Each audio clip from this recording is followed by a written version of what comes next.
Okay, thank you all for as you're putting your information in the chat. You'll just kind of continue to do that. For those of you who haven't, please, or just coming in, please put your name and who you're with in the chat box so we'll know who you are. And I think we're going to go ahead in the interest of time and get started.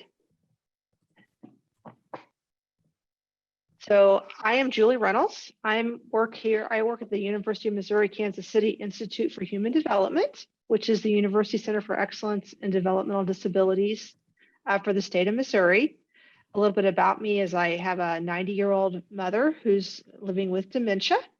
And that's her and I there. The first time I got to see her after however many months we went through isolation and COVID, because she is in assisted living. So I've been working in this field mostly with individuals with disabilities for about 35 years. And I think all of these things we're doing in technology is super cool to really help all the folks we interact with be more independent. Before I continue on, you are at the Missouri Open Door Assistive Technology Workshop on getting around in your community. If you don't feel like you're in the right place, please stay anyway, because we're going to be way more entertaining than anywhere else you could go. Before I get too far along, I'd like to just shout out a couple people that are on here with us. Scout Mary, who's going to be doing all things AT, who just disappeared from the screen. And David Baker, who's rocking a really cool hat today, who's also with MoAT. And then Miranda Schultz, Miranda, turn your camera on real quick.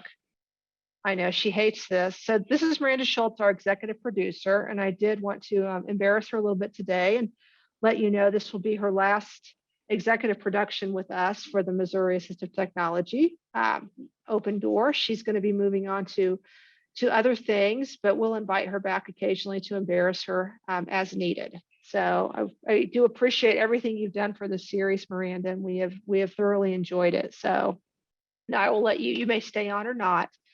So let's go ahead and move to the next slide now that I've called people out.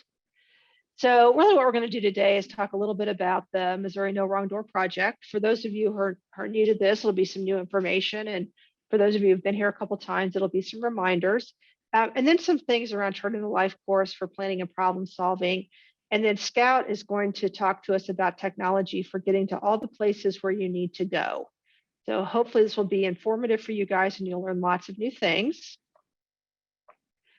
So the Missouri No Wrong Door Project is really a way where we can bring a lot of the doors where people come into supports and services together. So people have, good ways of getting into supports and services, supporting caregivers and individuals to get the complete information they need, regardless of how old they are, income, those sorts of things. So we've been doing this over a year and are super happy to have the large variety of people we're seeing out there. So just sort of like a little bit of information, really, as I said, we're trying to build sort of a statewide network of front door entities for long-term services and supports, enhance skills and knowledge, which is really a big part of what these monthly open door series are really about, is to learn new things across all populations. And then we kind of list the different people that we have been working with over the past year or so. And I think a lot of you are from some of those partners. So charting the life course is really a framework for driving that transformational and cultural change. We have different strategies and tools that will help people implement, change either in their individual lives or throughout systems. And so what I'm going to talk about a little bit is just some different information about the life course, and then a couple tools you can use around the transportation for getting around before we let Scout do the fun stuff. So really charting the life course was really created by families, for families and individuals with disabilities, but really we talk about it is really can be for all people, all abilities and all ages, to explore different life possibilities, sharing ideas, setting expectations, navigating, and then really kind of problem solving, which we'll talk a little bit about a couple of the tools for that problem solving and planning around getting around in your community. So we focus on various life domains, and we always, every now and then, we try and categorize some of the things we're talking about into these different life domains. So, today we're really talking about getting around in your community or transportation, which really kind of goes across all the domains you see here, whether it's getting around your community as you live your daily life, or getting to work or to and from work or school, when you're in your community living, you've got to get places like the grocery store, the parks, different places to go see friends, and to go visit friends' homes for social spirituality. I don't speak well today. How you get to the doctor appointments, how you make sure that you are safe, especially when you're traveling, getting in and out of vehicles, getting in and out of public transportation. And then how do you get around town so you can get out to vote and to do your advocacy for yourself? So what we're talking about today really covers all of our different life domains that we have. And so I wanted to talk real quick. Some of you have seen this trajectory before, and I need to thank Scout because he did use the Seussian reference here of all the places you will go, which is one of my absolute favorites. And I wish I could talk Seussian better. So really what a trajectory really is for, just to kind of talk about what is your vision for the life that you want, what you want to stay away from, and then some of the things you're going to use to get there. So in a very basic way, talking about having control over your life. I know for my mom, one of the toughest things as far as keeping control over her life is when she really could no longer drive. And so she really was, it was a tough road to help her understand that. And it was really a matter of losing control because everybody wants to keep as much control as they can. And really conversely, not have to rely on other people. And she really wanted to be able to come and go as she wanted to. And she just wasn't able to do that anymore. And I think back to that time and I wish I had more information about ways I could help her get around better in the community. So that's kind of what you're just kind of looking at here when you do a trajectory, or some of the things of what you want for your good life, what you want to stay away from. And then, why you want that, what leads you there. You want to be able to go to the store, visit friends, what takes you away from things. I put getting lost here. I've been thinking of my mother because part of the issue was with her with traveling and driving is she kept getting lost. So I had some assistive technology I actually used on her iPhone to track her. So that was pretty cool. So the other thing we really look at for kind of planning and problem solving is this integrated support star. So this is one really we looked at more transportation support options. So you can see I have a big question mark. That's all for Scout right there. But looking at the different things, our personal strengths and assets, you can see some things we have there that focus on transportation or getting around. Who are our relationships and how do we build on those relationships to get all the places we need to go? Those community resources that get us the places we need to go. And I know Scout's going to talk more about this around things like public transportation, ride sharing, those kind of things. And then there's eligibility specific things we have that can help people get around, like reduced fares for seniors who qualify, your accessible parking. So if you are able to get around, but have some problems maybe getting out of your car or walking, how you do that. So what the integrated support star really does for us is just gives us information about the different strengths and assets we have in all those areas to really help us get around town. So the big question mark there is in technology. And so those are the things that you really all came here for. I often like to think y'all come here to listen to me, but you really don't. You're coming here to listen to either Scout or David. So I am going to go ahead, Scout, and let you fill in our big question mark about technology and getting around.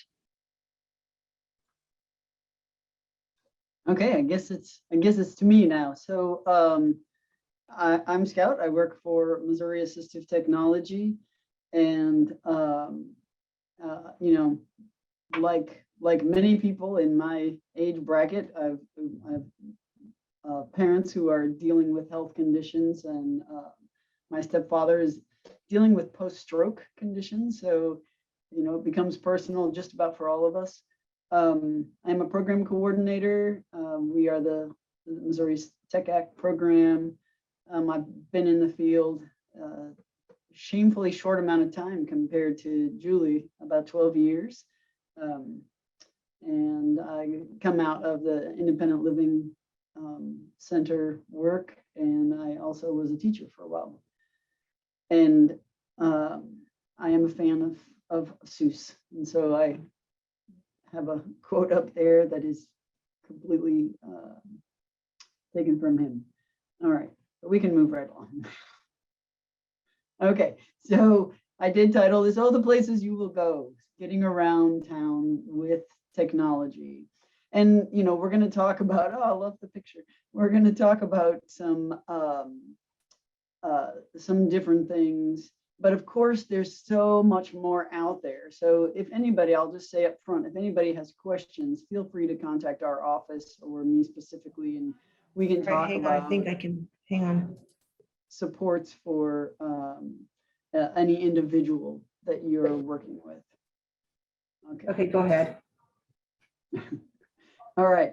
And so this is how I'm going to steer the conversation like that. We're going to have a couple of sections. So we'll talk about transportation access with technology. We'll talk about transportation access with devices. And then we'll also talk about some access with a caregiver. All right, but we're going to start with our transportation access with technology. And of course, I have a picture up here of two people driving and one holding up a paper map, and paper maps are all but gone by the wayside. So we will dive into some technology supports that are available these days. All right, so the first thing we have to talk about when we talk about transportation and technology are the apps. So I've put up a couple here, including Uber and Lyft and Via. So people are probably familiar with Uber and Lyft. They are pretty highly rated transportation services. So all three of these are a service where somebody else will take you someplace. And so when Julie's talking about her mom, I've talked with many folks who have had to stop driving for one reason or another, and really with the kind of onset of these services, it really is a much different world for folks who have had to stop driving. In the past, it was just like a bus or a taxi, and Uber and Lyft are really much more personalized. So when I was looking through, I found a lot of other transportation service when I was looking through the apps, things like Zipcar and Wings and all these things. And I started adding them in, and then I started taking a look, and some of them are very city specific. So there might be 65 cities across the country, and you can guess how many Missouri gets. So that a lot of them aren't available in our area, or they're just not robust enough, and so their ratings are terrible. So I do recommend that you wherever you are located and whoever you're helping, look into the service and see if it's really effective in your area, and if it's what kind of reviews it's getting. Using any kind of service like this, it's great to set up your account beforehand, of course, and check out the accessibility features of the app, as well as, if the service offers any supports for accessibility, again, depending on what an individual is looking for. And then with something like this, I always recommend just taking a practice run. Don't use something like this for the first time for a doctor's appointment, but go to the library, someplace you can just go whenever, a little bit of low pressure trial. Another thing I found when I was looking through these is some of these have some kind of hidden fees. So if you are helping somebody set up a service like this, really check through and see if there's a monthly fee, or if there's reports that when you're looking at rides that they're charging you for them. So just do use caution when you're using these. Personally, I've used Uber and I was very happy to pay an Uber driver to get around Chicago so I didn't have to drive. So, my experience was good, but other people have had varied experiences. All right, let's see what else we have. So there's more apps. There's also things that, we use our phones to set up. So ways to get around are services like paratransit, which are kind of disability specific sections of the city bus. Of course, the city bus is a great option for getting around for a lot of folks. If you live in a city where they have a metro or a light rail, those are great options as well. I just learned that the difference between a metro and a light rail is medium rail and a light rail, medium weight rail. Anyway, so that's I'll pass that on to you. There are other supports in various places that are elder specific or disability specific, or sometimes insurance specific. So things like OATS and Centers for Independent Living. Sometimes a AAA might have some transportation support. And then there's also volunteers, looking into what local organizations have volunteers. So it might be a church that'll offer transportation to their service, or even a volunteer to take you or an individual, to a doctor's appointment, or even to the grocery store, or other local nonprofit organizations. And then, of course, there is the option that some people choose first and some people choose last, which is family. So I have put some apps on the side here, and the bottom one, OATS, goes around the state. But the two others are Kansas City apps, and there's actually, I was looking, and the Ride KC has a bunch of different services. There's one that even tells where the bike rentals are. So the green one is our main Ride KC app, and then the top one is a taxi service that comes with an app through Ride KC. So anyway, I mean, different cities have different services. What I don't have in here are the bike share options, which for some people are a really great option, the birds and the bikes that are around in some cities now. Okay, wear your helmet. Okay.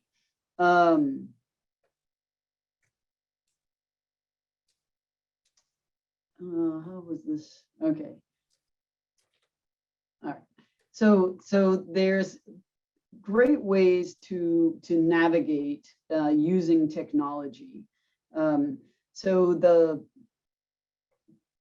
there's different smartphone apps, map apps, that can really help a lot, depending on what you're needing to do.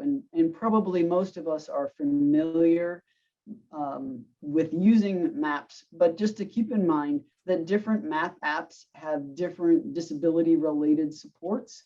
Like Google Maps has a wheelchair accessible location services, so you can find out before you get to a location whether or not it is wheelchair accessible. Apple Maps have built-in features that work really well combined with voiceover for individuals with low vision or blindness.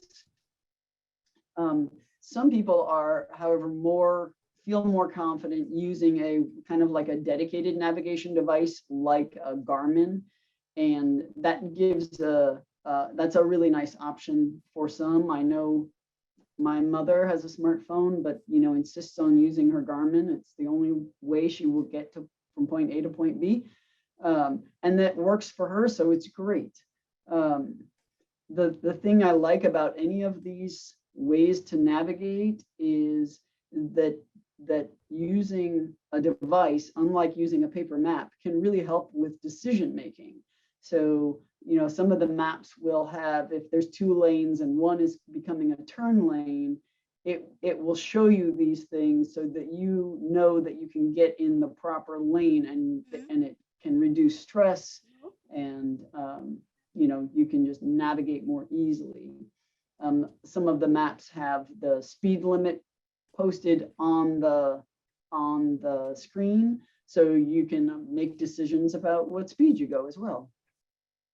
So So using your smartphone or using a device, the other option, of course, is syncing into the vehicle. So, and I think for some individuals, they're nervous to do that, but doing that or using the built-in navigation really helps by having the large picture and being able to turn up the volume. So for some people, the ability to hear the directions is greatly enhanced by syncing your device into your car's systems.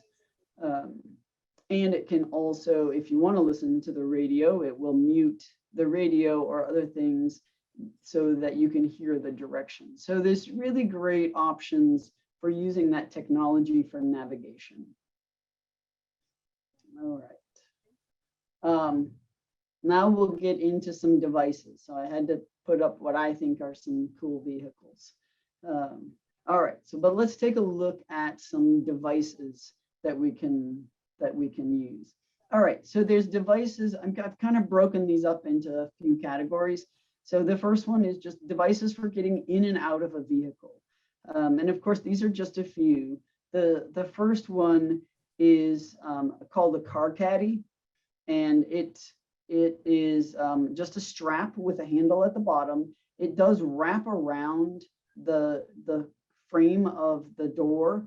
So the nice thing about this is you can leave it on at all times. So you can open and close your door with that attached. It's kind of a rubber handle, so it's not going to damage the window. The door still seals just fine with that attached, but it does have a little clip so it can just pop off. And that, of course, would give you a handle so that you can pull down while you stand up. So kind of the other side of that is the red handy bar, which you latch into the door frame. And so this one you would push down. It would be a support that you would push down on instead of pull up. So it latches into the door frame. Of course, with this one, you do have to remove it when you want to shut your door, but it stores easily just in the console. Below that and to the right are two kind of seat turning options. And the first one is called the Ruby Slipper, and it is a full seat cover, which is kind of nice. It does also protect your car. It is waterproof, so it protects the whole seat. But what this is a slippery, I think it's just like a nylon material. And so when you're getting in, it's two pieces of fabric on the seat, and you just kind of slide the top piece of fabric over to the side a little bit, sit down, and then slide, there's much less friction, so just slide back into place and kind of have those cloth be aligned again. Another thing that goes well with using either of the seat turners is a leg lifter. So this, if you can see if you're looking at me, there's a section where you put your foot in, and then it's a long handle that you just can help lift leg by leg into the foot area of the car.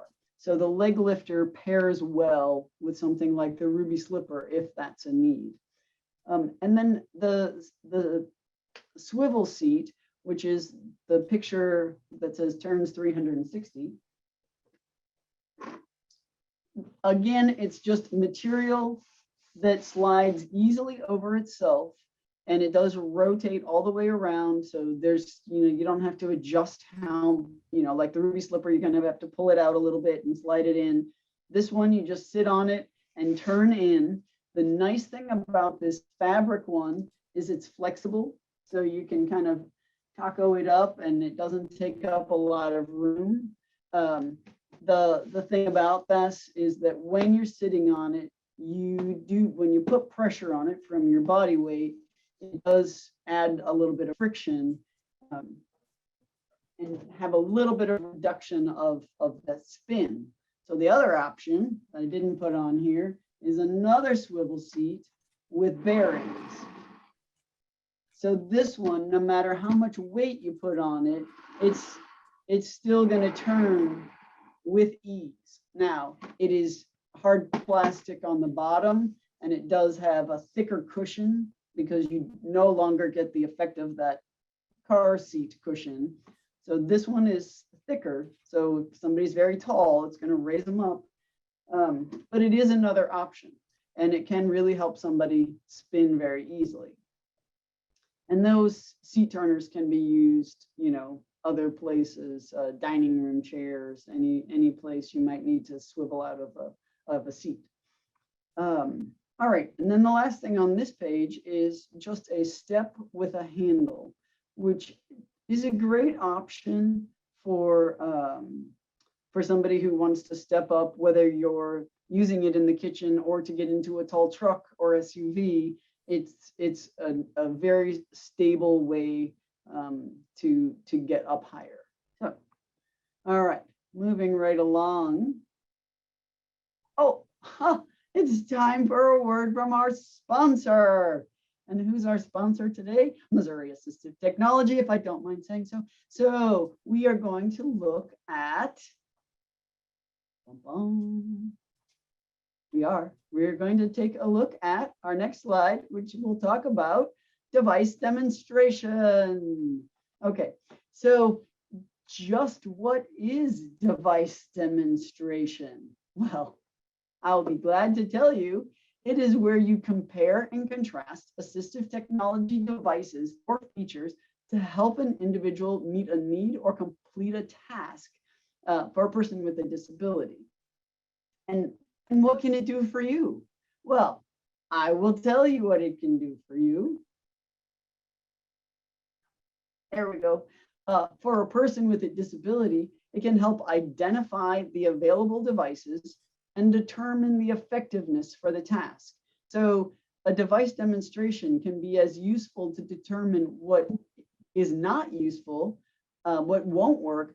It can be just as helpful as finding out what does work. All right, for the case manager, funder, or other support person, again, you can determine fit, but also you can determine if you need to pursue funding, right?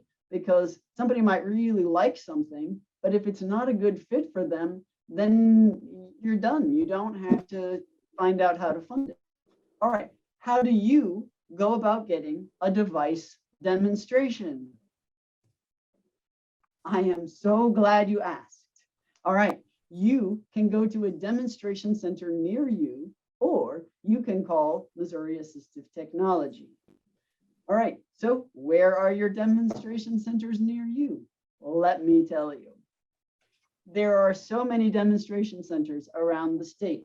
We have them from St. Joe down to Cape Girardeau, from Hannibal and St. Louis down to Joplin and Springfield and everywhere in between. But that's not all. There we go. We have our latest addition, which is we now have a demonstration site at Rockhurst University. This is located in the heart of Kansas City. So if you can't make it all the way out to Blue Springs, where we are, you can now go to Rockhurst University. Oh, but how are you going to remember all of these? You do not have to remember where all of these are. All you have to do is go to our website, www.at.mo.gov. That's right, at.mo.gov will give you a complete listing of our demonstration centers, and you can give us a call at any time and we will help you either find them or with a virtual demonstration. And now back to our regularly scheduled programming. Okay. Oh, I lost a word here. This is supposed to say devices related to vision. So they're not necessarily all for people with vision loss, but they are related to vision. So the first one I want to show you is the long mirror. So this is a panoramic rear view mirror, and it just gives a wider view of what's behind, which can be very helpful. Next to that, there's a picture of a blind spot mirror. They do generally come 2 in a pack, and these just clip on to your side view mirrors and can give you a really good, they are a little adjustable. You can kind of move them around in their socket, and they can show that blind spot, which is very helpful. And then the one in the middle, while we're talking about mirrors, is a visor. It's a visor extension. So it makes your visor a little bigger, has a little pull out for the area between the visors. And then it has an anti-glare. Some of them can come with an anti-glare screen that can really help.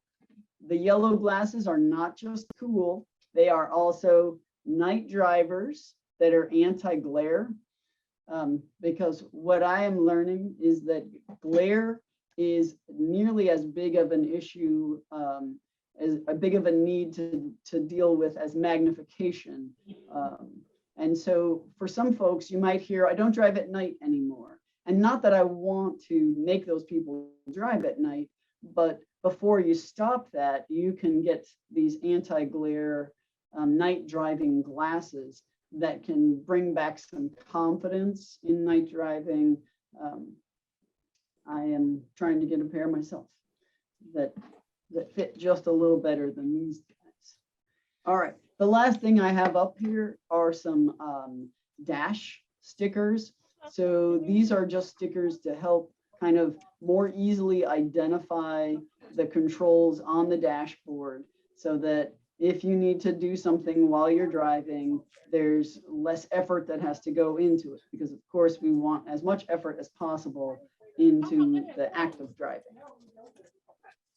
All right, and then we have one more slide of things for individuals, which the first thing I have up here on this slide is a wheelchair spinning knob. So this just clamps onto the steering wheel.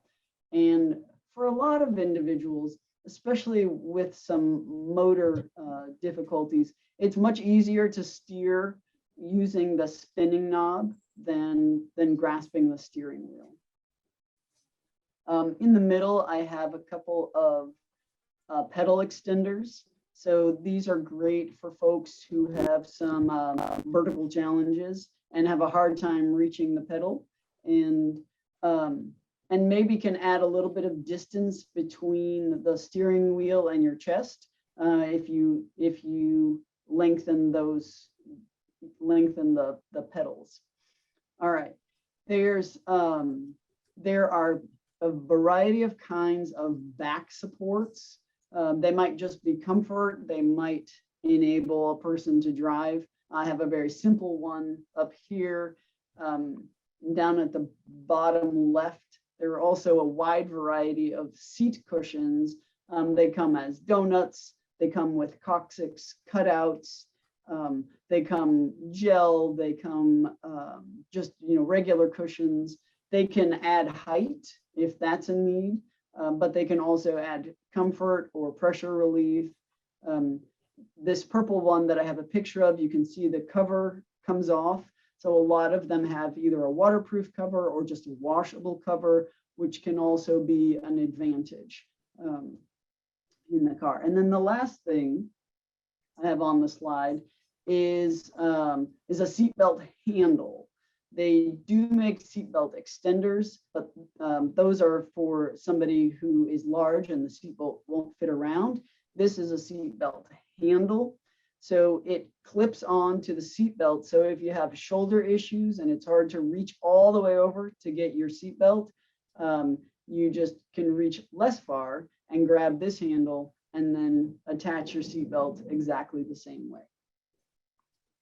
So before we move on, I do want to show a key turner. So I didn't put this in. I'm not sure why. I just maybe forgot. So there's a variety of kinds of key turners, and I have worked with somebody who, after they acquired a condition, all they needed to continue driving was a key turner. So this one can be, your fingers can be put through, or you can grab it around, just like a large grip, and then it makes it easier to, or it makes it possible for some to start the car. This is also a great tool for like a house key. So, all right, let's move on to devices for caregivers. So it has nothing to do with transportation, but I did put a picture of somebody with a plate of cookies, because when I think of somebody caretaking me, I just want them to bring me cookies. So anyway, enough about me. Let's go on to more AT. Yeah, all right.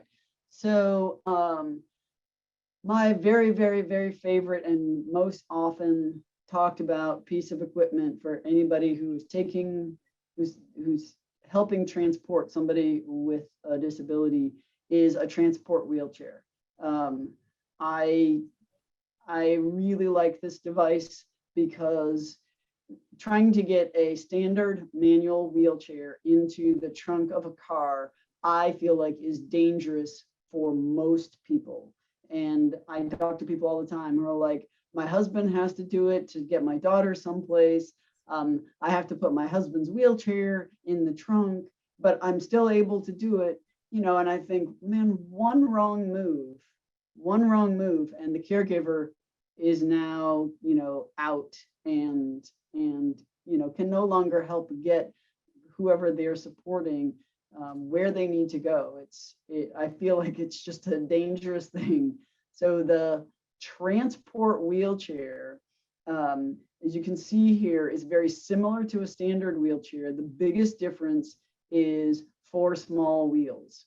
So you take away that large wheel in the back of the manual wheelchair, drop it down to a small size. So what that does is it reduces the weight significantly.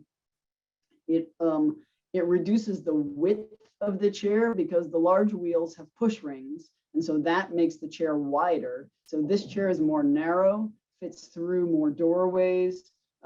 When it folds up, it's more compact. So this one actually usually fits in behind the seat of a car as well. But it also takes away the ability of the person sitting in the chair to wheel themselves. The only way to propel with a transport chair is by your feet, taking the footrests off and propel that way. But again, this is for transportation, and so it just really works well if you've got somebody pushing. Another feature of most transport wheelchairs is there's a lever right where the handle meets the armrest that folds those back handles down. And so it becomes really compact for getting in a trunk. Okay, I will stop going on and on. And I was actually going to hold one up and show you a transport chair, but when I came into my office today, it was gone. It is an in-demand item, and somebody had borrowed it. So the device, the blue device at the bottom, is a gate belt, and so this is a great way to help somebody out of a car. This one does have handles, which is really nice, nicer than the standard gate belt. And then above that is a device that's was kind of new to me, and it is called a Liberty Lift standing aid. So this one, and the person that needs help would have to have grip as well as some upper body strength. But if they can hold on to one side of the handle, the caregiver would hold on to the other, and then just be able to kind of lean or step back and help that person to a standing position. So it is kind of a nice option for the right need. Actually, I have one more device that I haven't talked about yet, which is a gas cap wrench. So this is just a handle with an opening at the bottom that would fit over most all gas caps and help open them. So a simple little device, but if somebody's got arthritis or any other condition that makes it difficult to get that gas cap off, this is just a, you know, piece of hard plastic that helps with that. I believe that is all the devices I have, but I now have, it's not all the devices I have. I forgot about my ramps. Okay. So I'm a big fan of portable ramps. And I think a lot of people, you know, think about ramps, but they might not know all the options. So the first one I actually want to talk about is the bottom one, which are track ramps. These are really nice because they're so easy to get out and use. There's kind of two styles. There's a style that collapses, you know, into basically like a V. And then there's another style that telescopes out. And so, you know, when you want to take them someplace, you can just pull them out. They can be up to 8 feet long. They're so easy to handle for anyone or for almost anyone. I really like that about them. They do only work for wheelchairs that have wheels that are in line. So almost all manual wheelchairs have inline wheels, which is great. Power chairs sometimes have their front wheels set further out and their back wheels set closer in. So obviously a narrow track ramp wouldn't work for those. But these track ramps can hold a good amount of weight. The next one I want to talk about is the roll-a-ramp. That's the silver and yellow one on the screen. So this one does what it says. It rolls up, and then you can store it, say like in your vehicle or at your house, and then unroll it and set it on the back of your van or truck to be able to load a manual chair or a power chair. So it's just kind of interesting. I don't know if you've ever looked at suitcase ramps, but they fold in half and then they fold in half the other way. And they can just be really unwieldy and they can pinch and they, you know, they're great, but they have their difficulties. So this roller ramp, you know exactly where it's going. And that also comes in a track ramp style. So, and those ramps, those tracks are pretty wide, so they would accommodate a power chair, no matter if it's inline or offset wheels. And then I also have a pictured here is just a carrier that goes into a receiver, which is where a hitch would go. So it's pretty easy to mount onto a vehicle. They have different weight capacities, but you know, basically all of them can hold a power chair or a scooter. The ramp you can see is up, and it's just a pin that drops that down. You can drive a chair up, lock that ramp back in place, and it has a little bit of a lip, so you tie down your chair, and you're pretty much good to go. You do have to watch if you have a lower vehicle and a heavy power chair. You can end up dragging your carrier under a big dip or like a big downhill. So that can happen, but generally they're tough. They hold a lot of weight. It's a nice way to try to move a powered mobility device around.